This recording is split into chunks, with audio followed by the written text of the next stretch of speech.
Hi everyone, welcome to the Pinspiration Collaboration 2020 hosted by Kreationsby Kimber.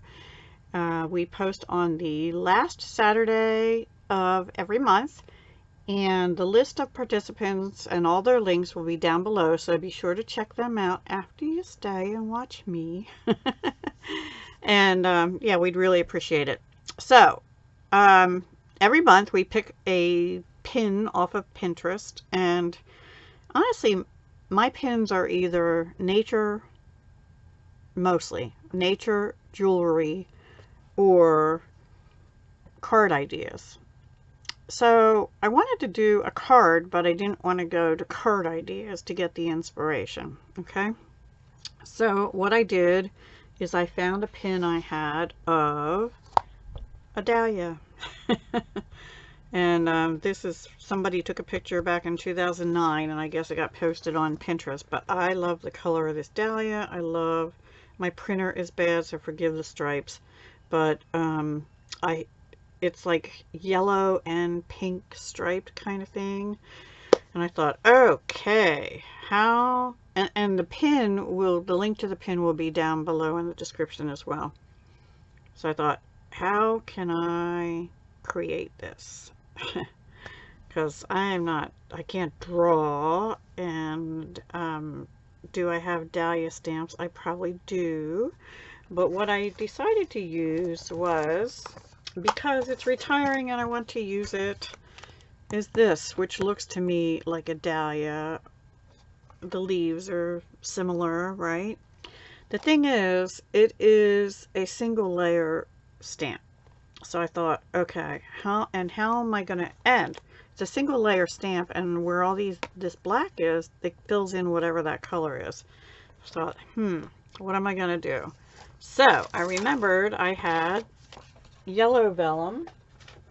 This is all Stampin' Up product, and this vellum is retiring also. It's the Perennial Essence vellum, which comes in like a pale pink, a yellow, and a green.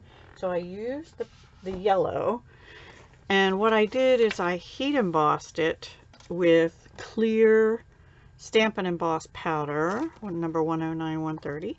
And I did it twice. Once the main flower, and then I did it again, and I just cut this. You can see the heat embossing on it. Yeah, I just cut the center out. So let me show you what I did. Here it is. And this paper is actually Perennial Essence Designer Series paper, which is also retiring. And I'll show you, this is the paper, and this is what it looks like on the back. So I guess I have it upside, which it looks to me like, you know, pond stuff, but the picture is green in the back, and I didn't want to use shaded spruce or something as the background, and this has other colors in it. So anyway, I used the yellow vellum, but what I did is I colored it with, I colored both of them, front and back, with light and dark Rococo Rose. And then I went over parts of it again with light and dark Daffodil Delight. And I don't know if you can tell, but it does have sort of stripes in it because of doing it that way. I colored it on the back with just the pink to make the pink prevalent. But I still wanted, and it's sort of shiny on the front because that's where the heat embossing was done.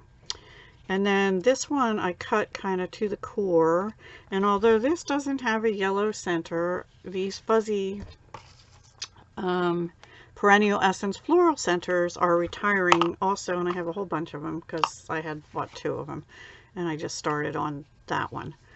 So that's what I did, and I wanted it to be the centerpiece of the card. And then I stamped just a note from here as well in Melon Mambo, and I did that on Whisper White, and I punched it out with the Timeless Label Punch, and then I punched it out again in Melon Mambo paper, cut it in half, and glued it so just a little bit of the pink shows out either edge. And this ribbon is leftover, here's what I have left from the April Paper Pumpkin Kit, which is Melon Mambo. Now, I know I used Rococo Rose on here, but because of the yellow in it, it actually seemed to go with Melon Mambo better, so that's what I used as my card base. And then on the inside, I just used another piece of that designer series paper, and I just had just a note with warmth and caring from me, and that's also from stamp set 1 of 2 of Flourishing Phrases. I didn't use any of the coordinating dies. Yeah, so that's really it. I never did this technique of coloring that I remember anyway, coloring, heat embossing and coloring on vellum. I'm not sure. I probably could have just, well, I had to heat emboss because, like I said, this stamp is like puts solid color down, so maybe I could have just stamped the pink right onto the vellum. I didn't even think of that, you know, anyway. Or maybe because I tried it on paper and it didn't work good at all. But it did seem to work good on the vellum coloring it. I don't know, with alcohol markers, I don't know how it would have gotten with dye ink. It might have just covered it all up. Anyway, I think it turned out good, and I hope you like it. And I learned sort of a new technique, maybe. See the shiny there? And you can see the stripes there too, yeah. So anyway, go check out everyone else. That is it for this month. That took me a little while to do because I figured it out from scratch by myself without watching any tutorials, and I hope I did okay. Let me know. Is there a better way to do that? Let me know. Because I do like taking inspiration from nature. Alright guys, talk to you soon. Hugs, love, and peace. Go check everyone else out.